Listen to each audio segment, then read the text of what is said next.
now.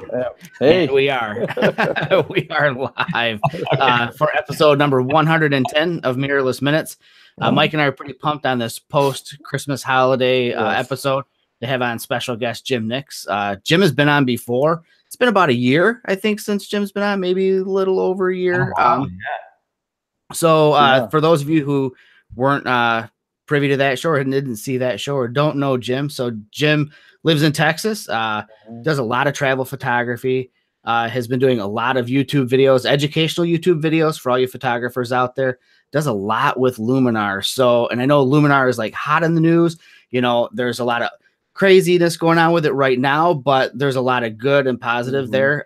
And if you want to learn more about Luminar, I'm going to say we've got the perfect guest on tonight. Yeah. So with that said, hey, welcome aboard, Jim. Good to have you back. Yeah, great to be here. Yeah, great to be here, guys. Thanks for having me. I appreciate it. And Merry Christmas / Joyeux Noël. Noël, I can't. That's really bad. Feliz Navidad, I can say that. I do. Yeah. He's proving his travel he is. experience there. There we go. How's that? Right. There you go. Yeah, I'd prefer to be celebrating there. Yeah. Yeah, exactly. So how have things been going, Jim? It looks like you've been pretty busy since the last time you were on, especially looking at your YouTube channel. Oh, thanks. Right. Yeah. I have been busy. I create just a lot of YouTube videos. It's honestly just super fun for me. I love Luminar. I love Aurora HDR, both the products by Skyloom. And I spend a lot of time creating videos. And if I'm not creating videos, I've got my phone out and I'm like writing notes about, oh, God, that's an idea. Or I'll see something and it'll prompt me and I'm like, ooh, I could do something about that or whatever. So yeah, if I'm not creating videos, I'm thinking about creating videos. And so yeah, it's I've got, I don't know, 200 plus. I don't know how many videos at this point. Yeah. Are most of them, Jim, are most of those videos are surrounding is like Skyloom products, or are they? Yeah. Are there other ones too, aren't they out there? There's a few others. I've been doing a little bit of vlogging, and in fact, hang on. Okay. So I forgot. So I picked up this rig. This is so I shoot Sony. Yeah, that's the other thing. He is mirrorless. Yeah, I'm mirrorless. Yeah. Good point. Yeah, here's my Nikon. Yeah, we don't want to talk about that. No, so I shoot Sony full frame A7 Mark II, but I picked up the 6500 recently, and I got this little mic on it and stuff, and a wide angle lens. So that's their crop sensor. It's a great little camera, but it's really good 4K video. And I've been doing a little bit more vlogging, and I've been doing it with my iPhone, which is super convenient, but like not super high quality. So I've been trying to work in a little bit more vlogging because honestly, it's fun. I just like, you know what I like is I like talking about photography. So like hanging out with you guys is awesome. And you know, talking about photography is just fun. So I do videos about tutorials, but I do some vlogs. And to answer your question, Mike, I've done some on Topaz Studio. I've done some on Lightroom, some very basic stuff. I did a couple things on Nix software or the Nix collection by Google, which is now DxO, I guess. Anyway, so, you know, long story short, the majority of my stuff is Luminar. I've got 100 and something videos on Luminar. So do you really? And a whole bunch on Aurora HDR too. I know when I get into that, I'm always checking out your videos. Ah, cool. Thanks for the inside stories. But it's great. I mean, you know, I like your teaching style. It's simple, and you know, it's like just like it is. And we've had the chance to shoot together. Yeah, we have. On my travel, but there's no difference between the guy behind the camera or in front of the camera. So, but you know, I mean, I just like photography. I like taking photos and editing photos, and then talking about taking and editing photos. So it's like you live and breathe it. It's just fun. It's like exciting, you know. So yeah. So for anybody who's listening to the audio version of this, or even those of you that are watching live right now, I'll make sure to put a link into Jim's YouTube channel. Pretty much the resource for the Luminar, for the Skyloom software, I think. Is there anybody else out there that has the volume of educational content that you do? I'm going to say no. I don't think so. Well, you know, I'm not the right guy to ask. That's a little bit biased response you're going to get. Come on, do it. Yeah. Like I said, I have 200 and something videos, the majority of which are Luminar and Aurora, and I'd say it's probably volume-wise, certainly more than anybody else would be my guess. Again, I don't really know. It's not like I'm looking for their videos because I'm doing my own videos, but Yeah, probably got a lot. I mean, I'm obviously not the most well-known of the people that have done videos around Luminar. So like the Treys and the Serges and people like that do them occasionally, but they don't do it all the time. And I do 2 or 3 videos a week. And so, yeah, it's, you know, it's honestly, it's like, I love this stuff. It's just great products and they're super fun and you can do some really creative stuff. And I'm in it because I love photography. I love editing photos and I love the creative aspect where you can shift things around. Like I'm not a photojournalist. I'm not saying here's what I saw is exactly what it looked like. Please put it in the newspaper. That's not what I do. I just want to create something that I felt like, you know, here's what it felt like to me. So like an emotional response, you know what I mean? Like here's how I felt taking the image. And so I definitely make edits, I guess is a short way of putting it, like colors and all that. But it's part of the creative process. I think it's fun. Well, it's right up your alley, Jamie. It is. That's, you know, whenever I talk to people about photography, I always tell them, you know, I take the photo and then what comes out of the camera tends to be the canvas where I get to paint my emotion, you know, and I just want to convey what I felt when I was shooting. So yeah, a man after my own heart with your shooting style. I like that. Sweet. That's awesome. Yeah. I mean, and it's art really, right? So it's like you ought to do whatever the hell you want to. Right. Yes. Your photo, for sure. It's your art. It's your creative outlet. Like go make it whatever it is you want to make it. And there's nothing wrong with that. Now, if you're trying to pass off something that you totally created, I think it's probably fair to disclose, hey, I put in a new sky. It didn't look like that. And I made it look like that because A, I know how to do it. And B, I wanted to, more importantly. But you know, I don't care if as long as somebody's not trying to say, oh, I stood on this precipice on this thing and it was cool, you know, and it was totally fake. You know, like don't fake, like just be real. So anyway, good fun though. So this is probably the perfect segue into talking about probably what I think a lot of people that are going to watch and listen to this are after, and that's to just hear you talk a little bit more about Luminar. There's a huge update recently. Everybody was really excited for this. You know, I think not everybody. There are a lot of people I think that want to try to get away from the ball and chain of a subscription, you know, to something like Lightroom, Adobe's products. And Luminar is, you know, Skylum's package. Luminar is kind of getting people closer and closer to that reality. So this most recent release, initially, a lot of people were calling it, you know, a DAM, a data asset management tool. But I think that your description pre-show was probably a better way of describing it. Whereas this new function of it is more like a library tool or a module, a plugin, or an addition to this. Do you want to talk a little bit about that, about that aspect of it? Yeah. So, I mean, it was initially called a DAM, so Digital Asset Manager. And so immediately what people do mentally, I think, is they say, oh, it's a DAM, therefore it's going to completely replace Lightroom. And my personal belief, I mean, like I know the people that own the company, that founded the company, like I've been fortunate enough to like, you know, talk to them and be with them in person. And these are like really smart freaking people. These people like, blow me away. It's amazing, really. And they really care about the community and the product, and they want to make an amazing product. But I think over time, what happened is they said, all right, well, the first release is they started calling it a library module. And I think that's a fair and a more balanced assessment of what it is. It's not a complete Lightroom replacement today. Now, to me, it depends on the kind of photographer you are. And more importantly, it depends on if you're using Lightroom. It depends to me on like what you're using Lightroom for. So if you're using it just to catalog your images and organize them, then yeah, it can replace that because the cataloging, is that a word? The function, the organizational structure, the way you know, Luminar 3 works, I think is really, really well thought out. And frankly, I love it. However, you know, there's some things it doesn't have, like it doesn't have a print module like Lightroom does, right? So it doesn't currently have keywording, although keywording is on the roadmap. And so, there's a roadmap. If you just Google Luminar, you know, Skylum Luminar roadmap or whatever, you'll find the roadmap, but they're going to add keywords and things like that. And the truth is, this is version 1. So it's Luminar 3, but it's version 1 of the library module. So you're going to expect it to not have every single thing. And that's why I think it's appropriate to call it a library module, because that's what it is. It helps you catalog and organize your photos. And the way it works, which I'm happy to show here in a minute, is I think intuitive and easy. And it's really great. But if you're really diving deep into Lightroom today, then moving over might be a little bit more of a challenge. That's a good way to put it, because it is, you know, if you were going to do something that deep. But I think just from where it stood, even in, we'll call it Luminar 2, Yeah. Between that and 3, the flow is much easier now to me. It makes more sense from a photography standpoint to me now. Yeah. Well, it's really, to me, it's kind of cool because like Luminar for, I mean, whenever it came out, which was what, 2.5 years ago or something, I can't remember exactly, but I was doing videos for Skyloom, which back then was actually called Mac Fun, but I was doing videos for them and for their website around Aurora HDR.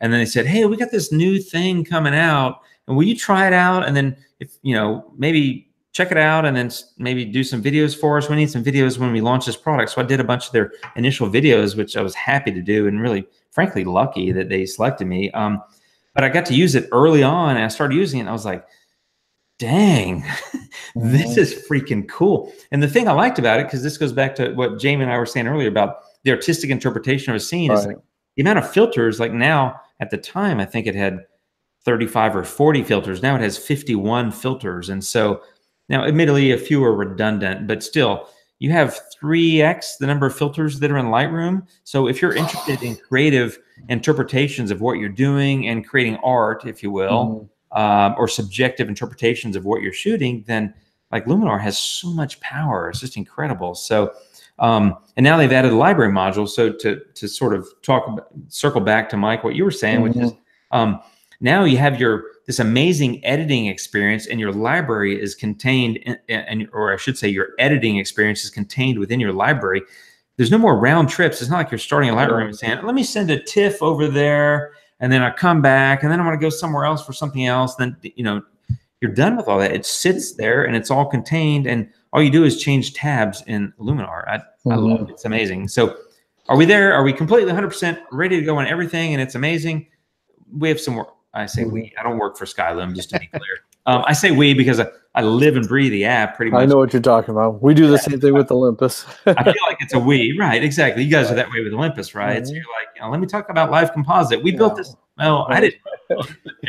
But all these amazing features. So it's. I feel like I live in the app. But yeah, it's Skyloom makes it. I don't work for them. They hire me occasionally to do some things, but I love the app, and it's great to have it all together. So right.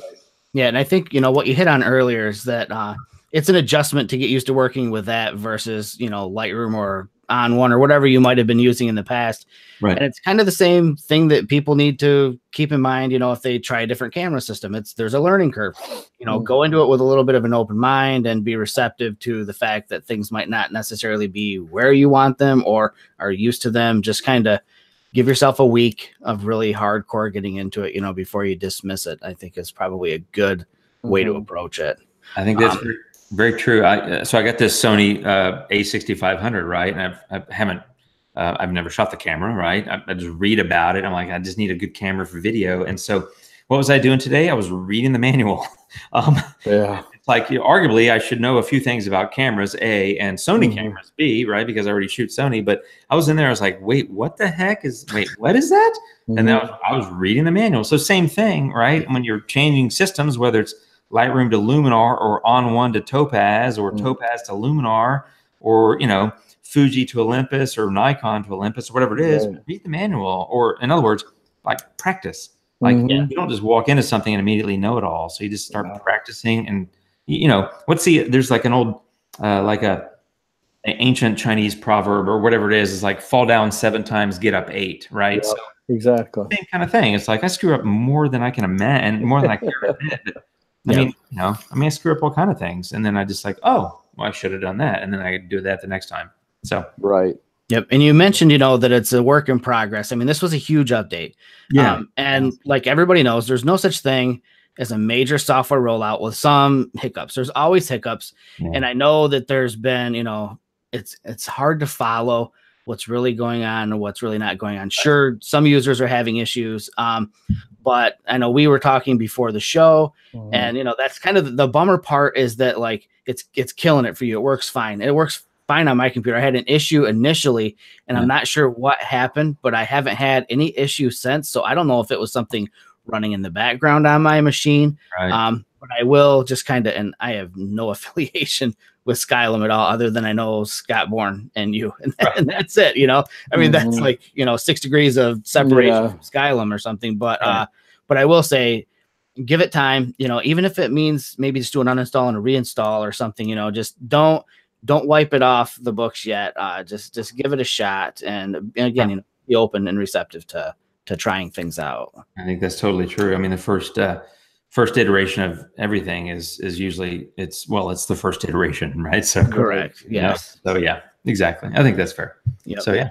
You said you were interested in maybe doing a screen share. We're going to give that a shot. It seems like Google is doing really good for us tonight and being nice. So let me see if I can share this. And are you seeing Luminar? Yes, sir. Well, okay, cool. Okay, so and by all means, just cut me off when I need to be quitting. Be quitting. Good English, Jim. Whenever I need to stop talking about this, because admittedly, like if you've seen any of my videos, I'll just talk and I'll start talking and I'll keep talking. So just a little tour. So like the way this is set up is that immediately what you get is a visual of all your images, right? And so it's really designed with the idea of viewing your images in mind. And I love that about it. It's not like you have all these side panels and you got to go click on these, different pieces to get into different part. I don't know. It's just, to me, it's really clean and beautiful. And these are all my photos. Now, this is a mix of, you can see some photos are edited. Mike, you're going to recognize all these because I was shooting these next to you a couple of weeks ago when you came to town. And admittedly, also, I don't have a whole lot of photos in my library. And in fact, that's a good reason to come over here and look at this. So all photos, I have 157 photos in the library, not very many. And that's one of the things people have, been upset about is when they're importing, 50,000 or 100,000 photos, it takes a long time. Well, I mean, admittedly, it takes a long time for me to stick 2,000 photos into Lightroom. So I think it depends on what you mean by a long time. But I've been doing mostly videos and I haven't had a lot of free time, and I haven't had time to ingest, for lack of a better word, my entire catalog into Luminar. So we'll see how that goes, but I'll work on it. So on the right-hand side, you see there's 3 tabs. There's Library, there's Edit, and Info. So under Library, you got All Photos, which is a summary, basically, of this section down below, which is folders, of which there are 3. I have Finished Pics. So if I click on that, these are all edited. You can tell by the super happy, vibrant colors that Jim likes to use. That's Finished Pics. And then you've got these. These are the Loop 360 Bridge photos that Mike and you and I shot a couple weeks ago. All right. Are you still hearing me okay? Yeah, we are. We just mute ourselves so we don't interrupt. Okay. All right. Got it. I just want to make sure. And then I have this other folder of test pics. And these were just mostly unedited JPEGs, except for that one, which you can kind of tell, and that one. But most of these are unedited JPEGs. That was just a test folder import. But I want to go back to All Photos. So this is literally a combination of everything. And up here on the right-hand side, you can sort by favorites, which you can go into star ratings, color ratings, that sort of thing. So you can come in here. As you click on a photo, you can say 5 stars. And then if you want to, show only 5-star photos, guess what? The only one that's going to show is the one that I just 5-starred, right? So I'm going to go back to All Photos. And if I want to undo that, I can go over here and I can just say, image and rating, and I'm going to go back to 0. I don't really use star ratings, to be honest. My point is that you have the ability to do ratings based on stars or colors. And so some people might say, oh, I'm going to do, red for unedited, yellow for I'm working on it, and green for I'm completely edited. Or, maybe people shoot a lot of brackets like I do. So maybe red is unedited HDR brackets and green is completed HDR photos or something. It doesn't matter. Excuse me. So you can just kind of choose whatever makes sense for you.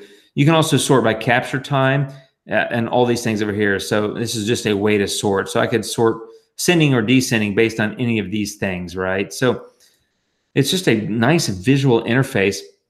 But here's what I like. When you click on this little drop-down arrow under All Photos, you can see that it's categorized them automatically by year. And then within year, it does it by month. And within month, it does it by day. So I can say, I got 2 photos in here from Sunday, January the 14th of 2018.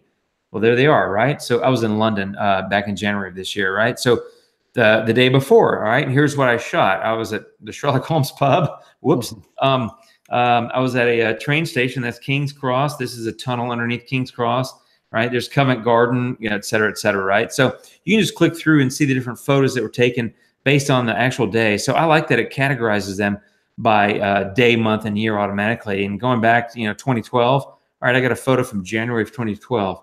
Great. There's a shot from Dublin, right? So it's just kind of cool that you have all these this flexibility. And then, of course, you can just jump into a specific album like I talked about already. So here's my edited album, and here's my Loop 360 Bridge album. These are a bunch of raw files that, Mike, you were in town a few weeks ago. You know, I went out to shoot. So here's another cool feature, I think, of Luminar 3, and that's the ability to sync edits. And so that's something that with Luminar 2018, which is the previous version, people would say, well, but I want to apply that, all the edits I did, to the next photo because maybe I shot 3 in a row and I want to edit them the same and I just want to stick the same edits across. We didn't really have a way to do that easily. What you could do is like save a preset, and the preset, you know, could be Loop 360 photos. Then you go stick that preset on other photos as you stick them into Luminar. But now you can just go here and you can say, all right, you know what else I'm going to do? I'm going to say, I'm going to Mac. So I hit the Command key, which I think is like a right click in Windows. I'm not really sure. I'm not a Windows guy.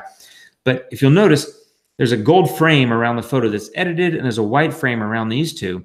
So now that the gold frame is on the one that has been edited, I want to sync those edits. I can just go Image, and I can say Adjustments. I can say Sync Adjustments, and boom. Really nice. Man. Yeah. So now I can go in here, and you can see that it's edited. And if I just want to go into the Edit tab, it'll come up here, and it'll basically pull over. You know, give it a minute because we're live and all that. But it's pulling over all the edits, and you're going to see all these filters. Here they are, right? So all the same filters I used on the previous photo, which was this one, right? So Mike, you and I were sitting here, and I think it was F22 for 15 seconds. Yeah. I think I called that out to you. You're like, hey, what are you doing? And I was like, I think I'm at F22 at 15 seconds. So, you know, getting that kind of thing. And again, this is a little bit slow, partly because I think we're online. It is, yeah. But there we go. It just pulls over. And you can always go back up to your library, and you can see that. And then here's another one. Let's say, now this one also I cropped. As you can see, it's a different crop, right? So I shoot with the full frame Nikon, which is a Nikon. Hello, Sony. Nikon's mirrorless now, so you guys got to include something. Yeah, well, I don't know. Mirrorless. I shoot with a 3:2 ratio, you know, camera, which is my Sony, but I cropped this one 16:9, and so that's the other nice thing is I can do the same kind of sync here, and I'll say Adjustments, Sync Adjustments, and it'll include the crop. So now this photo, it'll not just take the filters, but it'll also take the crop and that sort of thing out of, you know, and effectively paste it across. So I think that's pretty cool. And the other nice thing is if you notice this little, these little sliders up here in the left corner, they aren't on the unedited photos. These little sliders in the upper left corner just mean the photo's been edited. So kind of a good, I mean, not that you can't tell, especially with my own work, where I'm a big fan of using color and making things kind of vibrant.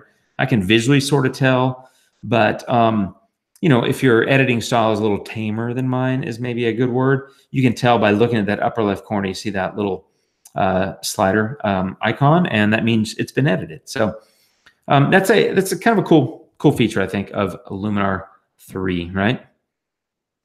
Yeah, it's definitely something that that I use, and I know that anybody who does any sort of event shooting, that's mandatory to be able to do that. There's nothing worse than having to keep reapplying the same edits over and over and over again. Synchronizing is the way to go. So it's cool to see that. Yeah, I'm sure. I don't know how much you did, Jamie. I know you just shot a basketball game, but that's where I'm going in 2 days to do a couple. And, once you sync your you know, you get yourself set in where you want to be on your edits. Man, I would hate to go through every one of those pictures without doing some kind of syncing. You know, and I agree, you can sync and you can do that stuff in Lightroom, but I will tell you, I just see it seems easier me and Luminar. It's more user easy for me. I can see how it works better. You know, but that's just my mind. I'm not a huge Photoshop guy. I know Jamie knows way more than I do in that sense, but then he does it every single day for his job too. Right. So, well, there's no disputing the power of Photoshop. This is for sure. I'm kind of like you, Mike. I never liked Photoshop. I always found it kind of confusing.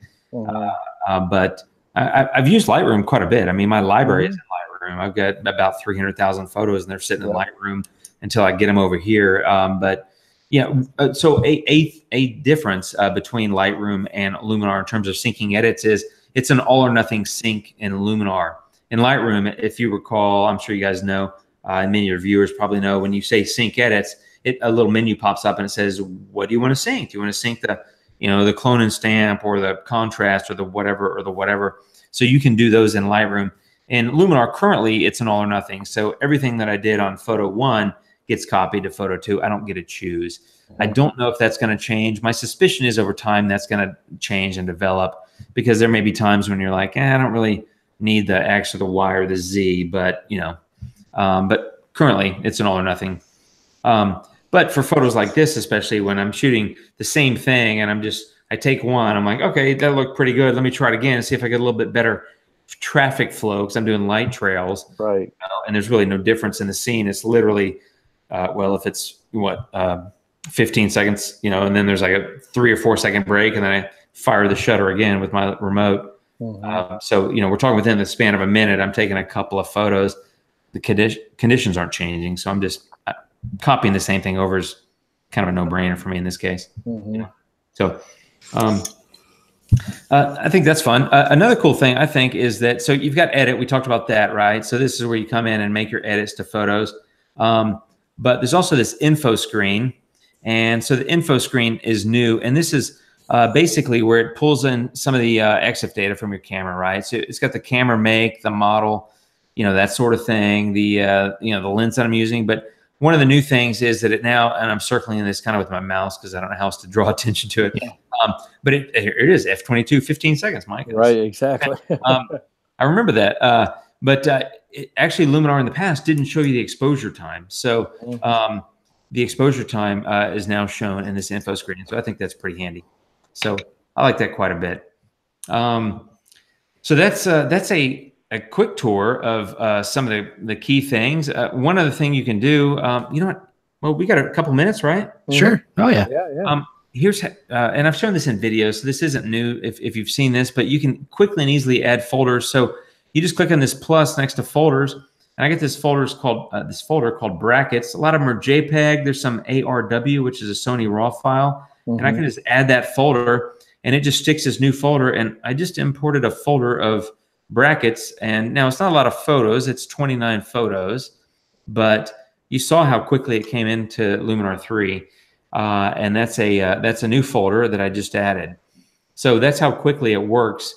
In one of my videos, I added 1,500 photos, a folder with 1,500 raw files, and I did it in a video without editing, and it worked pretty quickly. So that's one of the things I'm finding about Luminar 3 is it's really quick. It's really snappy. So it just kind of moves through it, sort of sucks these photos in, and boom, you get going, right? We got a quick question for you. So we've got Bob here in the chat room asked, so when you do edits on a raw file, do you know where it saves the edits? In Lightroom, it saves them in the catalog, and the raw file isn't, messed with at all? That's correct. Yeah, it's totally non-destructive. It actually it creates it's called a .state file, state like the state of Texas. So it creates a state file, and it is a Luminar catalog that's in your pictures folder, if I remember correctly. I wonder if you can see this catalog. Show and Finder. Here we go. Luminar catalog. Okay. Yeah, it's in my pictures folder, Luminar catalog, history, and here's all my state files, right? So, yeah. So those are all attached to the actual picture. I see the. Yeah. Oh, do you want to see it again? I just closed it. No, that's good. Oh, right. That makes sense. Yeah, so it saves them in a state file, and it's so it works like that. So it's quick and easy, and hands-free. Very cool. Yeah. So the equivalent of that, because I'm a tech nerd. I'm not like 100% tech nerd. So is that like a sidecar file? Is that basically what that is? That's kind of like what it is. Yeah, exactly. Okay. So I don't get into that stuff either, to be honest. So I mostly want to take photos and then like make them, pretty. So yeah, some of the techie stuff I get a lot of questions. Like I had some videos, and I've got 200 comments on one video and like 140 or 50 comments on another, and I'm like, oh my God, like I don't know, like I'm overwhelmed. I mean, I love it. It's amazing that people are so interested, and I'm flattered. But God, like half the time I'm like, what? I don't know. Let me call somebody that knows. So I'm emailing the support people and trying to get some insights. So I've got a crazy question for you. Okay. Yeah, fire away, Jimmy. So pick one of the photos that we can see on the screen there. It doesn't matter which one. And I don't expect you to like recreate the entire process. Okay. But if you could pull one of those up and just kind of walk through what your typical process is like. Yeah.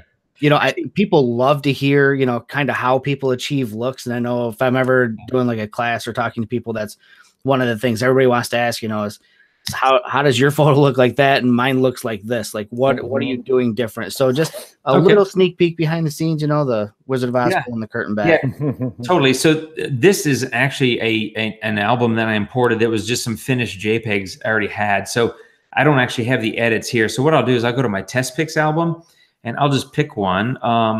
Let's see here. Like I said, you don't have to get too crazy, but just, you know, a little idea for people. Yeah, no, that's totally fine. Hey, man, there's nothing I like more than editing photos. So believe me, I'll slap some filters on here. Let me see here. Let me do this. Give me a minute, and I'm just kind of since I'm just kind of winging it here. Let me see if this will do. So this was London. So the Tower of London is on the right-hand side, out of frame. You can't see it. That's the River Thames and the Shard and the light posts and stuff. So my typical process, I'll start with the develop filter. And so I'll usually use contrast, then I'll bump up the clarity a little bit, and then I'll come to tone because I like smart tone. So when you add contrast, the photo got a lot darker, right? So like before and after. So smart tone, what that does is, watch this. It brings back, what it does is it's smart toning, right? So when you drag it to the right to like brighten the image, it'll brighten the parts that are dark, but it doesn't impact the stuff that's already bright. So I freaking love it for that. You can manage highlights and shadows here and do a lot of stuff, you know, change temperature and tint, which I do a lot of. And then I'll come into saturation and vibrance. I might slap on a little bit of Seattle, which is like kind of a pinkish, little bit of a pinkish glow to create a little bit more of that. I don't know. I'm taking saturation down a tiny bit. It's getting saturated. The Seattle setting and cross processing is kind of I use it on sunset photos, which this one is blue hour. And it was like, you know, I mean, it's London, so it's not really a sunset per se. I was just going to say there are no sunsets. Yeah, they don't really have sunset. I mean, there's a time of day when the sun is supposed to be setting, but they don't really see it. And then you have color balance, which is really, it's basically like taking the color functions in the curves tool. Just in a filter. So I'll just come over here and I'll just mess around with it until I get some colors that I like, right? So, and I'm kind of making it up as I go. So I might start with highlights. I might warm them up a little bit, creates a little bit more pink in the sky. Maybe go a little bit more yellow. I don't know. I don't want to overdo it here, but just kind of playing around. So I might do something like that. There's another great filter called adjustable gradient here, which I love. So that divides the top and the bottom. So you can set the orientation, which honestly, I think I would actually leave it in the middle, but you can move the orientation. You can also tilt it if you wanted to, and you can also expand the gradient zone, right? So I'll probably leave it right about in the middle, but for the top, I think I might maybe darken the top a little bit and maybe warm it up. Maybe it's a little too blue, and maybe add a little bit of contrast. And then I'll go to this bottom tab and I'll bump up the exposure a little bit, add a little bit of contrast, add a little bit of warmth, maybe add a little bit of vibrance. I don't know. I mean, you know, I'm kind of making it up, but, you know, very quickly I went from that to that. Now, you know, I might, at this point, I might actually turn on, I think I'll just delete cross processing. And still, I mean, like the before and after, there's before and there's after. So another good filter is golden hour. That might come in handy here. So while you're working, quick question. So we've got Tammy's asking in the chat room, how does this processing impact noise? I know that a lot of that's going to be dependent on the camera itself, how the sensor, you know, handles how much dynamic range is contained within the file. But I know that, you know, if I use, we'll say On1 versus Luminar versus Photoshop, they all generate noise a little differently. In your experience, how do you feel? You know, the images, how do you feel it impacts noise creation? Great question. And in fact, I would say that, well, so two things. I shoot with a full frame Sony, which actually really creates very little noise, which is great. And one of the reasons I got the camera, just because I just like the output so much. But number two, the filters I've used actually don't create a lot of noise. You can create, so noise and / grain maybe is the same thing, because they may not be the same thing technically, but in terms of the visual appearance to me, noise and grain kind of look the same, right? So you have some stuff in your sky, for example, and you don't want it. And so when I'm shooting things like water and skies, I'll always go add a kind of a denoising, I'm going to call it a function. I actually don't use the denoise filter a lot. So let me explain this. So there is a denoise filter, and it's right there, but there's also structure. And this is my favorite filter. In fact, I don't even use denoise hardly anymore at all, even though the whole point of it is to denoise the image. So I'm just going to delete denoise. I use structure. And so you think of structure, and people grab structure filter and you go to the right and you get that. Yep. And you're like, why would you do that, Jim? Well, the reason why I would do it is because I do this. I go all the way to the left, and then I'll just go get my brush and I'll say, you know what I'm going to do? I just want to denoise, I should say destructure the sky. And so then I'll just come paint it in, and I'm doing a sloppy job because we're live and you know, we're all friends here. So we're just kind of hanging out. So, you know, don't hold me to my masking capability here under the gun. But, you know, I just come in here. There's what the mask looks like. Again, sloppy, and I'm sorry, I'm missing some, and I'm getting stuff I probably don't want. But the point was, and that's one of the great things I think about Luminar is you have what's called a filter mask. So in a lot of programs, you have to create a new layer. Right. Whatever you're going to do, you're going to mask whatever's on that layer, you're going to mask it in. Whereas I can mask an individual filter on this layer, even though this layer also has all these other filters that are not masked. That's exactly, I think, why I understand Luminar better, what you just did. It just makes sense, right? So I went and added a negative structure, which is effectively removing grain / noise. And so let me turn that filter off, and you can see a little bit more in the sky. In fact, there's even a spot there. There's probably a couple of spots that you can also remove in Luminar, by the way. But now that I've, you know, denoised it by using negative structure, the spot's gone, I think. It's hard to tell. Yeah, it looks like it's gone. But B, the sky's just a lot smoother, and it almost creates a sense of motion. Kind of, I like that dreamy kind of.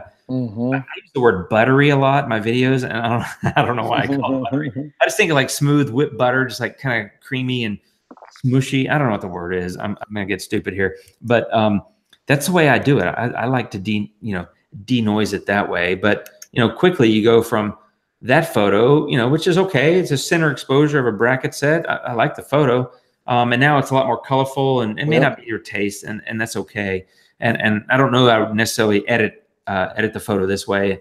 And in fact, when I first edited it, I didn't edit it this way. But regardless, that's how it handled denoise, Jamie, to sort of answer that question. Cool. And that's a good behind the scenes tip, I think. Yes, it is. Actually, the whole workflow, the whole process of editing, where you started, you know, what you did to mitigate grain or texture in the image, all that. I mean, that's exactly what I think people wanted to see. So that's very cool. I mean, there's a million things you can do, right? So I could sit here all night. You'd be bored, or everybody else would be bored. I wouldn't. But there's also lens correction stuff. So if you want to, like, if you got any lens distortion, if you shoot with a wide angle lens, there we go. There we go. All right, here we go. So if you see that, like, you know, sometimes you get a wide angle lens and it kind of bows things like that, and you can just come back this way and sort of sharpen, not sharpen, that's the wrong word. Photography, straighten it up, right? So I added some distortion there, straighten things out a little bit. You know, I mean, there's a lot of flexibility, and again, it's that may or may not be what I would necessarily do in this photo, but that's representative of what I normally do on a photo. I guess that's the best way to put it. So yeah, it's fun. Cool. Yeah. Awesome. That was really cool to see the behind the scenes. I like that. Yeah. It's kind of cool. And you can go a long way in a couple of minutes. There's a before, there's the after. So, I mean, like, you know, you've done a lot of work. Yeah. Flat to fluffy, right? So it's kind of fun. Not to mention, here's and some people hate this filter, but there's the star filter. Sorry, sun rays filter. Yeah. And sometimes I'll stick that in, where's sun rays? Here it is. People, it's much maligned, right? But you can basically get this sun ray filter. You can place the center. Just going to drag this guy into your light bulb. Say I'm done with that. And then you might want to take down the intensity. You know, you might want to take down the look a little bit. You don't want to oversell it, right? But, you know, you can do some kind of cool things like that. Yep. Where I just put basically a sun flare in the light bulb, which is kind of cool, which, you know, theoretically you could capture, you know, if the conditions are right, and if you're shooting it right or whatever, you know, we've all done the starburst kind of thing with the tight apertures. So anyway, a cool filter that people when it first came out, everybody used it on every photo, including me, I admit, because you're like, this is so cool, you know. Yeah, look at all these sun rays. Yeah, look at this. This is amazing, right? But you know, you might want to tone it down, something like that. I mean, that looks kind of believable, to be honest. Maybe I might get a little bit more. You can randomize it. It's like HDR. You can go from one extreme to the other. It just depends on what you're doing. Yeah, and it goes back to what we talked about at the beginning. Like, it's art, right? So do whatever you want. It's your photo, right? So, you know, I do whatever I want generally, and hopefully people like it. And if they don't, that's okay too. I don't expect everybody to like it. There's plenty of people that don't, I'm sure. So anyway, so that's an example workflow. But you know, I'll do the before and after, which is fun to compare. I mean, it's like super different. Night and day. Yeah, there you go, Gene. yeah, very cool. Night and day. So, I really appreciate you doing that. You know, it's funny because some people are so guarded about what they do to create an image, and that just kills me. It drives me nuts. Yeah, people don't want to share that. Yeah. Nobody learns if nobody shares. Nobody teaches. So. Yeah, I mean, I'm clearly. I mean, I've got 250 videos or something, so I'm all about sharing. But indeed, it's very fun. I mean, I don't know. I just like talking about it. So. Very good. Yeah. So yeah, it's fun. Cool. Well, all right. Are we done sharing that? Yeah, for sure. Yep. All right. There you are. Before we call it quits for the night, do you have anything you want to share? Do you want to share any of your links to your social accounts, any projects you're working on? Anything you want to share before we cut it loose? I'm definitely going to share links to your blog, your website, nomadicpursuits.com. Yeah. And just your YouTube channel. Yeah, YouTube. I mean, I spend more of my time on YouTube these days than I do anywhere. It's just I like the medium a lot. I found that, you know, I kind of like stumbled into doing it kind of almost accidentally because like I had the blog. I've had the blog for 9 years or something. I mean, a long time, and I was always writing tutorials and like, here's how you do this. Then it's like all this writing, which I actually like to do, but excuse me, it's really time consuming. And then people write you questions, say, well, how do you do X, Y, or Z? And you're like, well, I didn't really write about that. Well, then I go write something else. And then you write something. And so I finally, honestly, you get the same question enough. I was like, I'm just sick of writing this stuff. About it. And then I started using Aurora at that time is when I did my first few videos about Aurora HDR, like 2016 or 7, whatever the first version was or whatever. And then people are like, oh, this is helpful. And I was like, ooh, I don't have to write about it. I can actually just record a video. And in 15 minutes, I can like cover a lot more territory than I can writing like 1,000 words. So, and frankly, it's easier. And it's easier to consume for everyone, I think. Oh, indeed. Yeah. Exactly. So I sort of became more of a YouTuber than I became a blogger, even though I've done blogging for a lot more years. Yep. A multitude more years. But yeah, so if you're sharing links, it's really I'm just Jim Nix on YouTube, last name Nix. And you can also just go to jimnix.com, which is the same as my Nomadic Pursuits. They're the same URL, if you will. All right. And otherwise, I'm on Instagram and Twitter, although I'm on Facebook, but I'm not quite as active. I mean, I spend most of my time like editing photos and then trying to create videos about how to edit photos, which makes me end up on YouTube. So cool. But, so you did actually use the word that you said you weren't sure if you were or not before the show started. You said, I don't know if I'm a YouTuber. You know, it kind of makes me think of 15-year-old gamers. But you, sir, are a YouTuber. You create a ton of content. You definitely have that title for sure. So. I kind of do. Yeah. I think in 2019, I'm going to do more stuff, but I'm going to try to do a little bit of variety as well. More vlogs. I got a lot of like, I really love having conversations about photography. Like tonight is like super fun for me. And I want to do more stuff like that where I either converse with, you know, one of you guys or both of you guys individually, but also just talking like just me to the camera about certain things. So there's probably a little bit of different kind of style of content coming in 2019. We'll see. Cool. That's exciting. Yeah, everybody needs to follow you and hit that little bell, man, so they can get the notifications. That's right. That's the tip right there. Subscribe and hit the bell.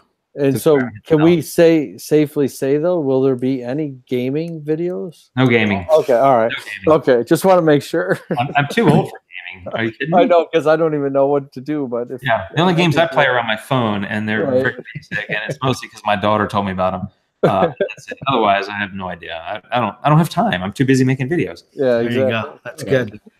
Now, if you need it, my kids will come over and they'll do the videos. That's all they watch is people playing games. So it's weird. I'll never get it. I'm just too old. I know. Like, that's a thing. But the flip side of it is my daughter's like, yeah, but like people watch you editing photos. That's a thing. I'm like, okay, well, maybe it's a thing. Yeah. Touche. Yeah. Pretty much. Yeah. Pretty much. So. Well, cool. Well, thanks for coming on, Nick. Or Jim. I said Nick. Nix, whatever.